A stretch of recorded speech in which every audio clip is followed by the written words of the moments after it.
Сәлем достар, біз сіздермен ұлттық бірыңғай тестке арналған есептерді шығарудамыз. Бізге мынандай иіссу құтысының көлемі параллелепипед тәріздес болсын. Оның қақпағы бар және иіссу құты тұратын шыны бар. Осының өлшемдері берілген. Қақпағының өлшемдері ұзындығы 5, ені 3-ке, ал биіктігі 4 сантиметрге тең. Ал иіссу құтысының өзінің өлшемдері ұзындығы 12, ені 5, ал биіктігі 10 сантиметрге тең. Олай болса, берілген өлшемдерін жазып алайық. Алдымен иіссу құтысының өлшемдері 12 сантиметр және 5 сантиметр ені, ал биіктігі 10 сантиметрге тең. Иіссу құтысының қақпағының өлшемдері ұзындығы 5 сантиметр, ені 3 сантиметр, ал биіктігі 4 сантиметр. Келесі бізде 21-ші есепте табу керек осы иіссу құтысындағы қақпағының бір бетінің ауданы қанша екен. Алдымен берілген тіктөртбұрышты параллелепипедте бір бетінің қақпағының аудан табу формасын еске түсірейік. Ол үшін кез келген параллелепипед берілсін. Өлшемдері А, Б, С-ға тең болсын. Мынау бізге берілген кез келген параллелепипед. Жалпы түрде оның ұзындығы А, ені Б-ға, биіктігі С-ға тең. Бір бетінің ауданы деген сөз осы берілген параллелепипедте бір жақ бір жағы, екінші жағы, үшінші, төртінші. Яғни 4 жағында орналасқан бір жақтарының аудандарының қосындысы. Олай болса, осы С бір бетінің аудан формуласын табатын болсақ, бізде бар А мен С көбейтіледі. А көбейту С. Ол бергі жағының ауданы.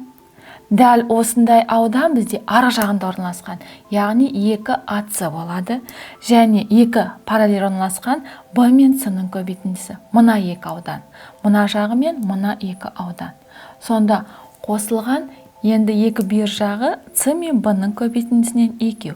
2 көбейтілген С мен Б. Сонда берілген параллелепипедтің бір бетінің ауданы С бір бетін ықшамдайтын болса, екеуінде ортақ С А мен 2 мен С-ны шығарсақ, А қосылған Б-ға тең екен. Олай болса, берілген иіссу құтысының қақпағының бір бетін аудан табатын болсақ, сонда С тең 2 көбейтілген биіктігіміз 4-ке тең, ал табандағы ұзындығы 5 пен 3. 5-ке қосамыз 3-ті. Сонда тең болады. Жақшаның іші 8. 8-ді 8-ге көбейтсек, 64 сантиметр квадратқа тең. Бұл бізде 21-ші есептің жауабы 64 сантиметр квадрат. Келесі 22-ші есепті қарастырайық. 22-ші есепте осы иіссу құтысының өзінің өлшемдері арқылы оның бір бетінің ауданын табуымыз қажет. Олай болса, С дәл осы формуланы қолданамыз. Енді бірақ үлкен параллелепипед үшін қолданамыз. Бұл жерде формулада 2 бар.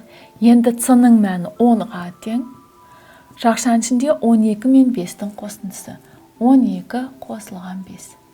Тең болады. 12-ке 5-ті қосса 17. Екі жердегі 10-ым 20. Яғни 20-ны көбейтеміз 17-ге. Тең болады 340 сантиметр квадрат. Яғни мына берілген иіссу құтысының өзінің бір бетінің ауданы 340 сантиметр квадратқа тең. Келесі 23-ші есепте берілгені осы берілген иіссу қақпағының бір бетінің ауданы оның құтысының ауданынан қанша есе кем. Ол үшін бізде берілген есеп 21-ші және 22-ші есепке қатысты болғандықтан қақпағының бір бетінің ауданы S1 деп белгілеп алайық, ал иіссу құтысының ауданы S2 деп белгілеп алайық. Сонда бізде қақпағы оның құтысынан қанша есе кем екен табу үшін құтының бір бетінің ауданын қақпағының бір бетінің ауданына бөлуіміз қажет. Олай болса, S2-ні бөлеміз S1-ге. Жоғарыдағы 22-ші есепте табылған иіссу құтысының бір бетінің ауданын 340-ті бөлеміз 21-ші есептегі иіссу қақпағының бір бетінің ауданына 64-ке. Сонда 340-тың 64-ке қатынасын тауып алуымыз қажет.